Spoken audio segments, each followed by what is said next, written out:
Très bien. Le désaccord entre Kabila et Nanga crée déjà un dysfonctionnement au sein du M23. Kagame a porté les aspirations du M23 à Doha. Marambo est tourné et Trump a rejeté Yango Nyonso. Bandeko Balanji. Mathieu Zabien. Bonjour. Bonsoir. Tout doit dépendre de l'heure à laquelle vous allez nous suivre. Merci. Et surtout, bienvenue à cette première partie du magazine d'actualité générale en République démocratique du Congo. Eva Chou Oyabino. Pour nous éclairer bino, ko pesa bino maye maleki to maye mazana kacha roleka namboka na biso bandeko balanti. Merci beaucoup les autorités Zamba Pambola bino parce que boyoka kimbela na biso. On avait interpellé ici sur Makambo Oya Benachofa. Tozali na territoire ya Kongolo, na province ya Tanganyika, dans le Grand Katanga. Makamongo et Pessi et Boti Bambouma. Merci beaucoup et la population locale pour votre collaboration. Zamba Pambola bino. Tozo kende malembe malembe. Bisika binso. Na kozonge la dossier en ope. Pape Vanine Salemi. Toro le belango très rapidement. Lelo tozali le 3 ezali samedi. Tozo banda. Première partie. Nabiswe magazine d'actualité ndenge totio ebisa bino bandeko balandi. Na pesa bino maina bombela ki bino parce que lobby on n'avait pas tout terminé. Tokobo sanate. Papa Mbongo, ça. Tokobo sanate dossier Papa Mbongo. Ndeko moi ebisinga lui papa eva yo luki makambo na dossier Papa Mbongo. Tolo belango nini salemi kuna. Papa Mbongo komi pape. Bon, na ebité. Bino kande mdu boyebi sanga na kacha ba commentaire. Bino nde boyebi sangai soit komi pape to soit comité avant. Après plutôt na kotiela bino vidéo na boyoka Papa Mbongo. Ndenga kowela kipap na ndenge pe ba rester. Alors, Mathieu Zabien bandeko balandi. Voilà. Avant tout, je vais vous rappeler hello komoko na bisa bino mkoloma lobby. Ngana loba makamu na avance hein, bo permettre ngai. C'est pourquoi les gens me comprennent très mal. Voilà. J'avais d'abord commencé par expliquer la situation ya Kabila juste après Koki Manaye.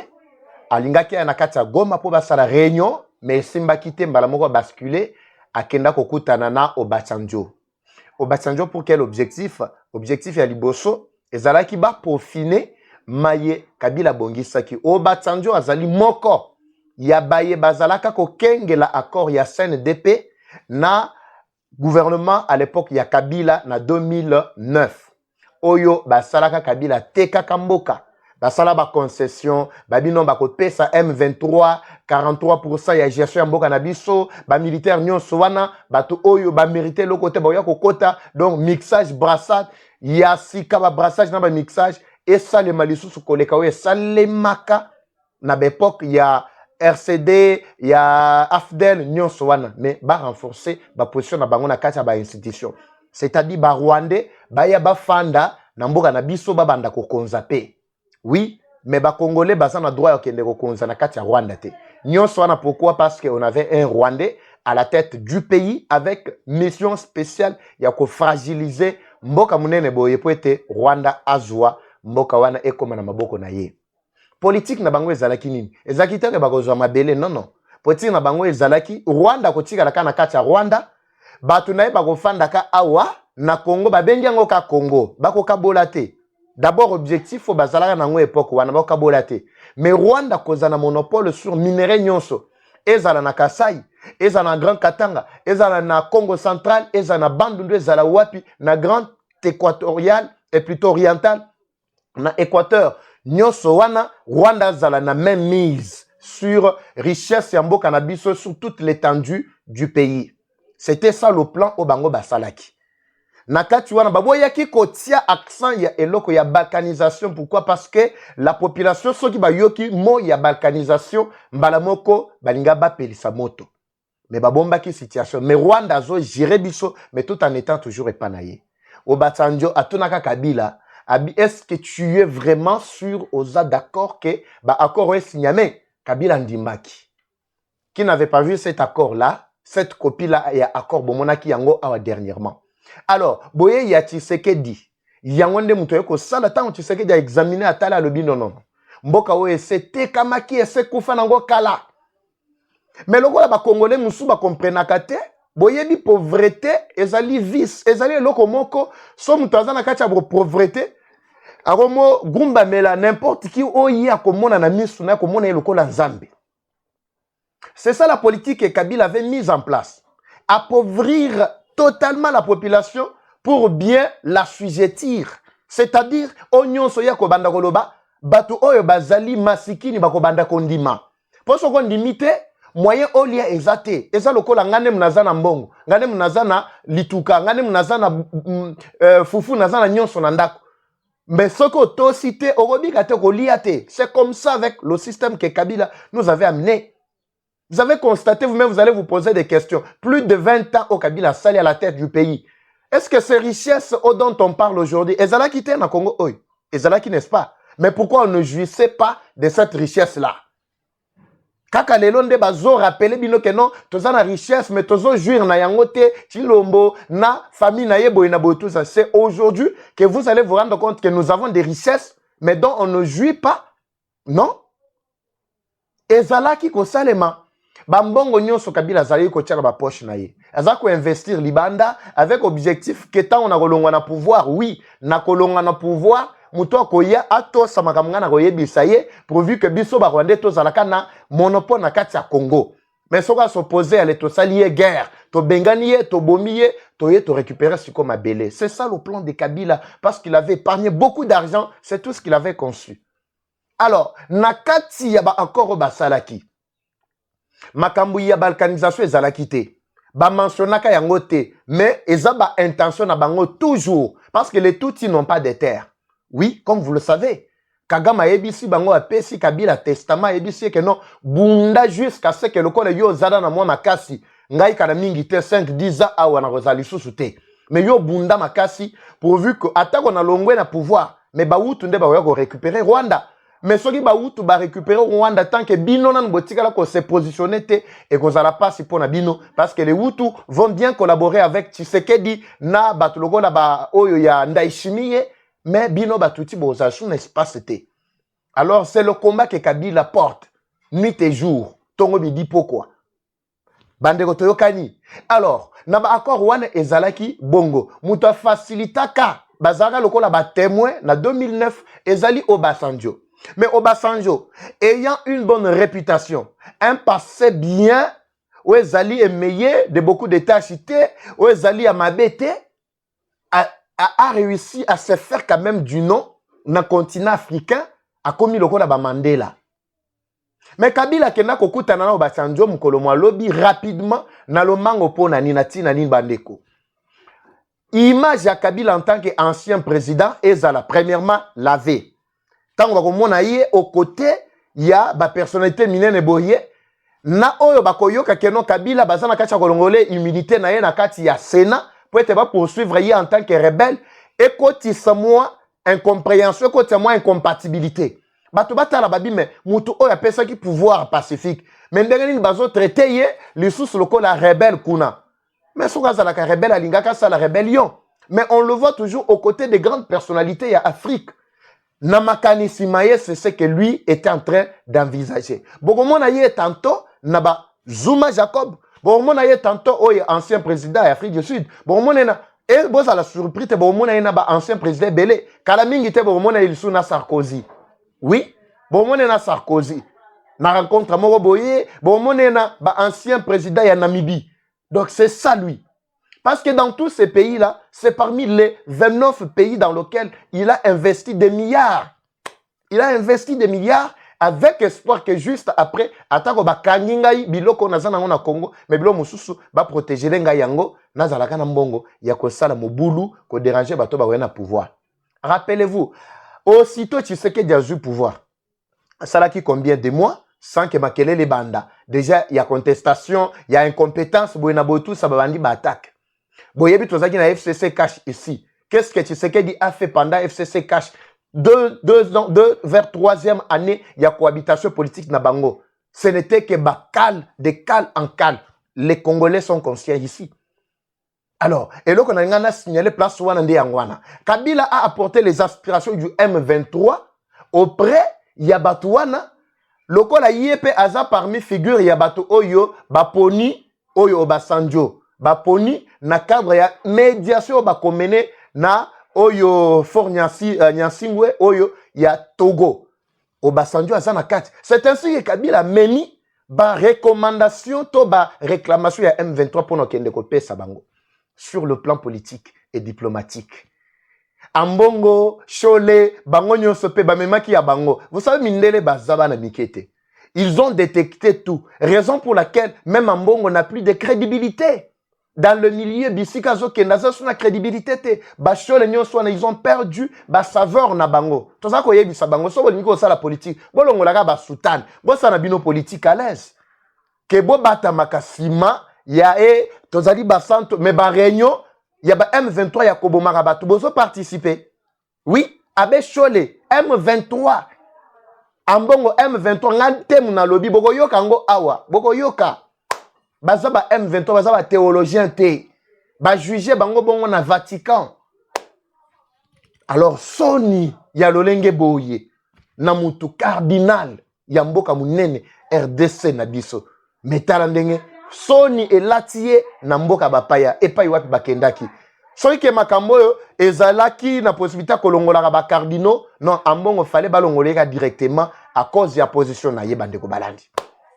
Alors nanga comprenant déjà que ba desiderata soit des réclamations oyo ba pesa ki Kabila bisa bango kono ndenga zawana ya ko bunda sur le plan diplomatique akokutana na batu nyonso ba figure ya minene ba Fort Nyansingwe batu nyonso wana po ete akoti sape réclamation na bango. Oui, c'est ce qu'il a fait, mais il n'a pas réussi. Malheureusement pour Nabango, les États-Unis ont tout resté. Et Rwanda a été mis en garde. Oui, bah expliquez, comment expliquer comment ils ont aspiration à M23?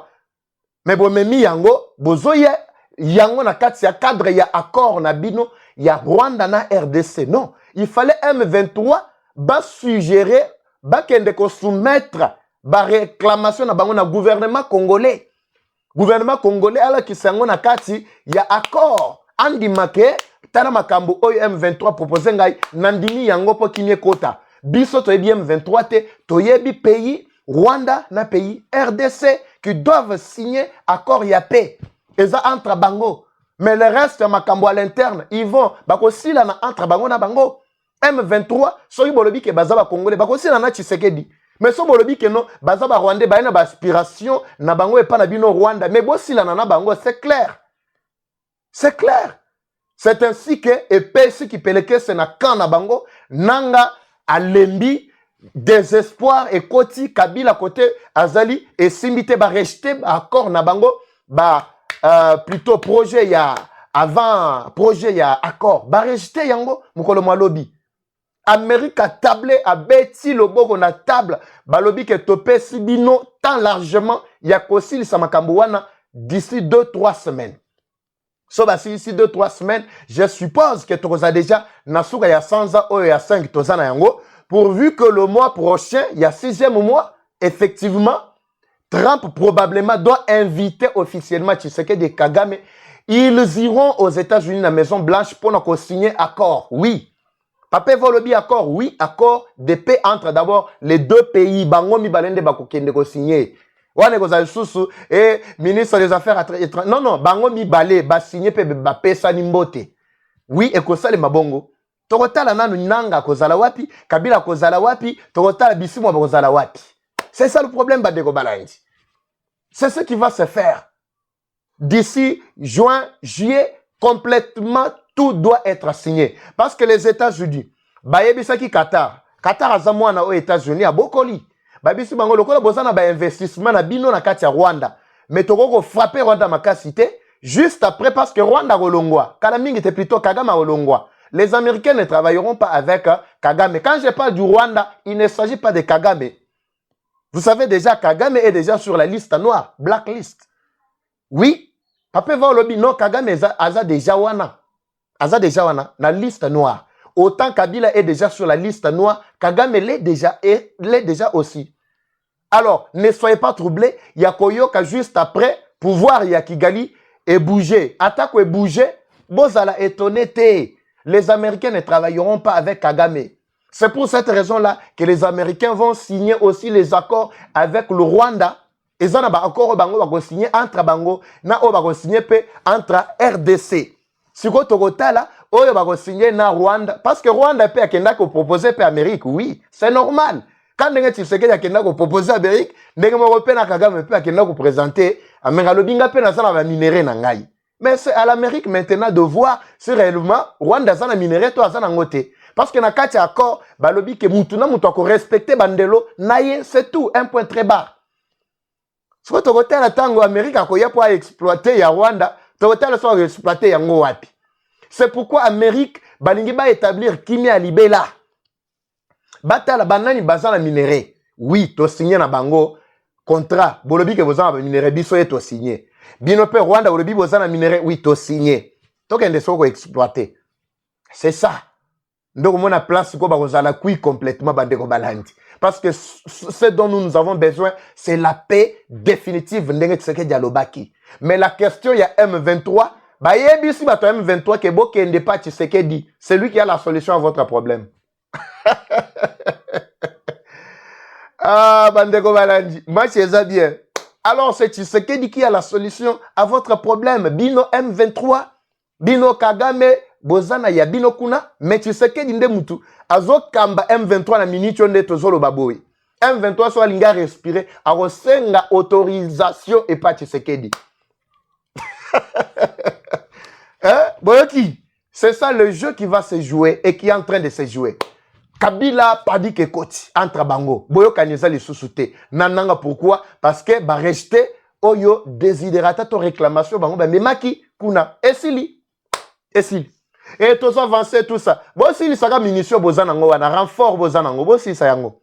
Tokotana na bana ba ko ravitailler bino lisusu. Bokati tozana administration ya Biden wa zalaki donc à un moment bolembi atile bino ba drone mais total nana repesa bino lisusu. Parce que tout pays oyo akobanda ko fournir mission ezala bitumba et plutôt mindoki na Rwanda ezana M23 mbala moko akozwa ya ye part parce que Trump azali na point final ya décision pour établir la paix. Ba onyo so bazako ko lia sima na nzela ya Rwanda sima ya RDC na nzela ya Rwanda ba koti na kati ya crise. Yango ko yoka boko yoka ba déclaration ko banda ko pleuvoir continuellement ya koloba botala ndenge basali biso ba bloquer biso. Bande ko balanji. Tshisekedi a beti carte moko ya kitoko makasi. Kabila lembi na kolemba. Pape volobi ambongo komi papa. Nangi boyo kana eza nango ka 30 secondes, to 30-45 secondes to kana soki ambongo akomi papa to soki match esami ndenge nini. Bo ngate muna lobi ngate peva yo na mbongo mikolo ezani ni te ezangate. Ezangate ngana mbongo ngato weli nini. Webi sana katia ba commentaire. Et est-ce que ezangai bolandana no? On se retrouve tout juste après. A défendu le principe d'élection libre et démocratique en RDC. Il représente un peu l'engagement social et politique que l'on retrouve dans de nombreuses églises africaines, des églises sur le continent. Alors il est moins rigide effectivement que le Robert Sarah, mais au sein du Vatican, on trouve qu'Ambongo a pris une influence trop grande. Il est considéré comme étant un peu trop politique et pas assez théologien. Et puis Pierre, le troisième que vous évoquez.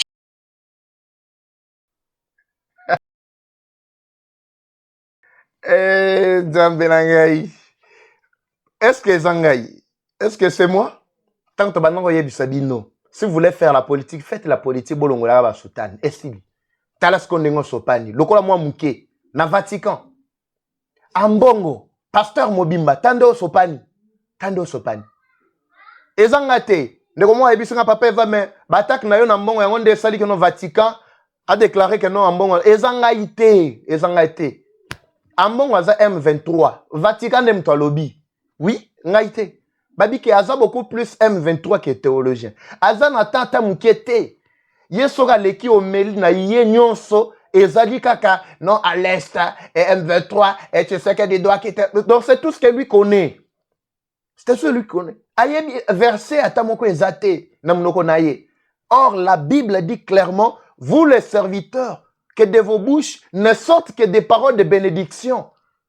Mais yé munoko na ye bimarakaka ba parole ya haine, lukuta, ba mafia, ba complot, papa mobimba, pape africain, pape mobimba. wana sikoti na Vatican ba constater yango ezaka ngaite ezaka biso ba congolais te voyez place to komi na bino bande konanga Benatiofa. Merci beaucoup. Boye bisanga ce qui se passe au moment où nous parlons. J'avais parlé sur Rwanda 2. Benatiofa à 45 km na territoire ya Congolo. Tozali na Tanganyika. Oui. Na lobela ki makamongo awa. Ba Rwandais ba bazali kuna batie mboka on ekomaki ya bango. Batbengi yango pe Rwanda 2. Oui, j'avais dénoncé sur manœuvre na bango wana. Mais coup de chapeau na population, na bawaza na biso. Le wazalendo. Quelqu'un m'appelait a dit, papa va tolanda ki yo.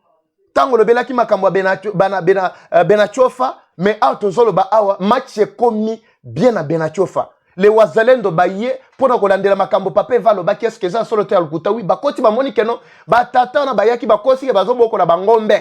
Mais bilanga bangombe boina bo tout ça, mais bakuti en réalité que c'était déjà tout un pays. Rwanda na kati ya Benatiofa. Oui, ba réunion baza kokota na territoire na centre ya Congolo. Na pesa bino na ba précision na hôtel oya mama Lili esika baza kokota ba réunion na bango bakoti après bake ko planifier kuna batie ba barrière ba komo futi sakutu na ba pako. Mais on m'appelait pour dire que situation commis un peu normale mais totalement te pour ba waza ba yaki ko visiter. Bazwa ki wazala ki par na bango. Babite o mabele na biso boko sakana na yango boyete mwanda mabangombe mususu bapikoli nanu babi o ezali amboka tout ça bon na kozo ba détail belé na kopesa bino mais bande na biso Benatiofa bisika bazwami en tout cas bastepe na musala tozali ko sala balobi papa va soki o belé la gâté mboke linga ekende pourquoi parce que bakote la ranzela Maniema et puis bakote nzela kati kuna communication directe ti na est tozana Rwanda. Oui. Balinga basa la collaboration na bango directement boyo kake na Congo déjà les Rwandais ba pelissimo tokuna. Alors, merci beaucoup pour la collaboration na bino bandeko na biso Benatiofa. Je continue encore à insister, il faut que l'État atale likambo wana. Les Rwandais qui font déjà la loi na Benatiofa et la population bokanga maboko te. Je reviendrai encore pour la même séance ya éveil patriotique bandeko balandi dans notre prochain numéro. Nanga est plutôt nani oya sena nani Sama Lukonde. Voilà, Sama Lukonde alobi il va se prononcer selon la constitution et conformément au règlement ya Sénat Nabango. Nous mettons déjà en garde Sama Lukonde. Toyebi ngana bi makamwebele. Vous savez que je viens du Grand Katanga. Oui, naza makamwebele ezama musuna bo fongolango awa sikote. Mais je sais que je connais trop. Boyeba ke tozo landela bino. Si ça devient Kabila rapidement. Mutamba, ça ne sert à rien de tergiverser. Ozana makoki manso ya kopesa Kabila na CPI.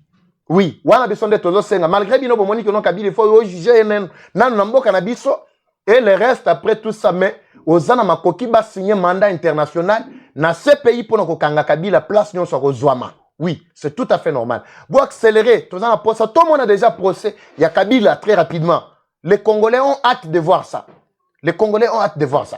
Bandeko Balandi, Natir Bino, na premier numéro, na Rozongela Bino, très prochainement, et surtout avec ce qui se passe en ce moment, na après rejet, il y a un accord. Nini, Kagame, bazo planifié, na Kabila, na Nanga, tout ça. Mais côté Est, bazo kwa lishuko avancé te. Ende ba pesi biso lisusu ba 1 mois 2 mois boy bandeko balandi match esili M23 ba ko limo kana tina film ngana bino tokutani na prochain numéro bandeko balandi merci o abino Eva Chou o Yabawazashu c'est parti.